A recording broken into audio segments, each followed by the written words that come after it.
আজ আমাদের বাড়িতে হবে চিকেনগুলো এখানে ভালো করে কাটা হচ্ছিলো আর আমি পাগুলো সব ছাড়িয়ে নিয়েছিলাম। মা এখানে আলু পেঁয়াজ সমস্ত কিছু কেটে নিয়েছিল আর আমাদেরকে ভেজে দিয়েছিল এখানে পাগুলো, যেটা খাওয়ার জন্য আমি বসে থাকি। এদিকে আমি খেয়েছিলাম আর এদের খেলা দেখছিলাম, একজন অপরজনের লেজ নিয়ে টানাটানি করছিল। আর এখানে মা সব মশলাগুলো দিয়ে ভালো করে কষিয়ে নিচ্ছিল চিকেনটা রান্নার জন্য।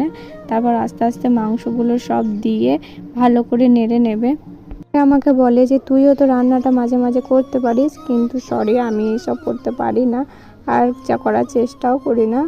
আমার মাই যথেষ্ট, আমি ওর ধারের কাছেও যাই না, শুধু আমি খাওয়ার জন্য বাটি নিয়ে বসে থাকি।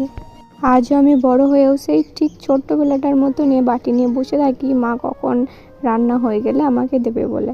আর মা আমি চাইলেই মা আমাকে দিয়েও দেয়। তারপর এখানে আমাদের চিকেনটা রান্না হয়ে গিয়েছিলো, এখানে সেদ্ধ করতে দিয়েছে মা। তারপর রান্না হয়ে গেলে আমি বসে পড়েছি ভাত আর মাংস নিয়ে। দেখো মাংসটা খুব সুন্দরভাবে